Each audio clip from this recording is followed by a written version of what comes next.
Мнению, должен ли был Рамзан Кадыров реагировать на выпады журналистов, которые вчера прозвучали на пресс-конференции Владимира Путина?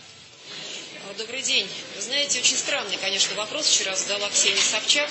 На мой взгляд, только человек, который не понимает и не чувствует того, что творится сегодня в регионах, в Чечне, в стране, может так его сформулировать. Жесткая позиция Рамзана Кадырова, она абсолютно понятна. Это позиция непримиримая по отношению к борьбе с терроризмом. Позиция руководителя региона, который долгое время был в войне и который восстановил мир, восстановил народное хозяйство, сейчас очень ценит эти достижения. Но это ни в коем случае не призыв к каким-то неправосудным, каким-то противозаконным действиям. Очень странно вообще видеть в этой жесткой позиции именно призыв к таким действиям. Наоборот, Чечня сегодня – это территория закона, это территория, где чеченский народ очень уважает и ценит, и дорожит тем, что живет в России. И мы видим множество проявлений этого.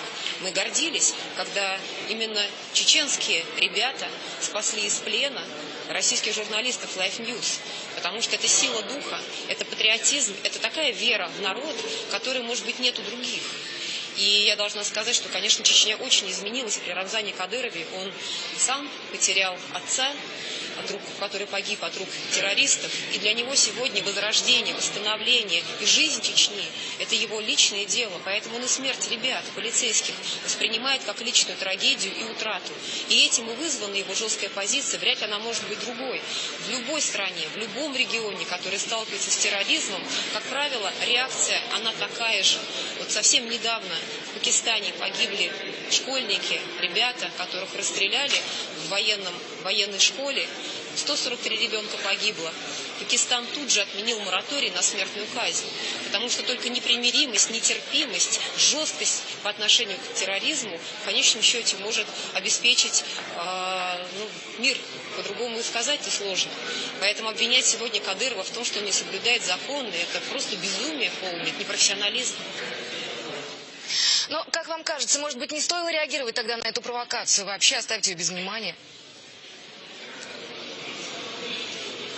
Знаете, просто мне кажется, вчера Собчак вот таким своим неумным вопросом, она оскорбила народ Чечни, по сути, обвинив его в том, что вот такая территория вне закона сегодня Чечня. А это сегодня один из наиболее динамично развивающихся регионов нашей страны.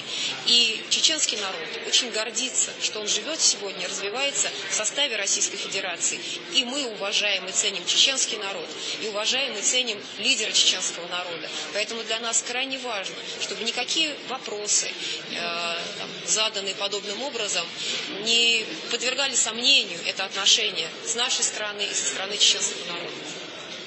По вашему мнению, какую цель преследовала Собчак, вот так формулируя свой вопрос, поднимая эту тему?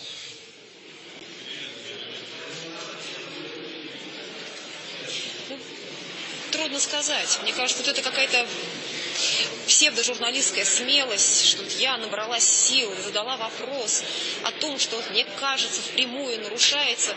Нужно было бы в этом, мне кажется, детально разобраться, подойти к вопросу более профессионально, взвешенно, без избыточного позерства, пафоса. Тогда, может быть, и тема сложилась бы по-другому. Но то, как она была сформулирована, то, как этот вопрос прозвучал в эфире, конечно, вызвало у одних недоумение, а у других негодование.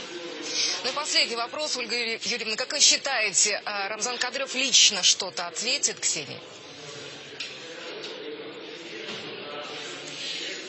Странно, мне кажется, вряд ли руководителю региона стоит в такой ситуации что-то отвечать, тем более, что он абсолютно уверен в своих действиях. И еще раз повторю, его жесткая позиция – это не синоним призыва к каким-то неправовым действиям со стороны кого бы то ни было.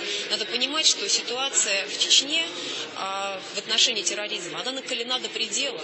Поэтому то, что случилось вот в последние дни, оно может иметь самые разные причины, но совершенно понятно одно, что Чечня сегодня выполняет очень важную задачу. Она, по сути, защищает всю остальную центральную Россию от проникновения на ее территорию терроризма.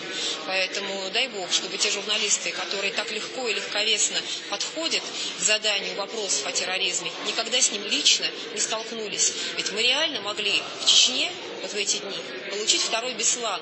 Чудом боевики захватили школу номер 20 до начала учебных занятий. Это же был обычный день.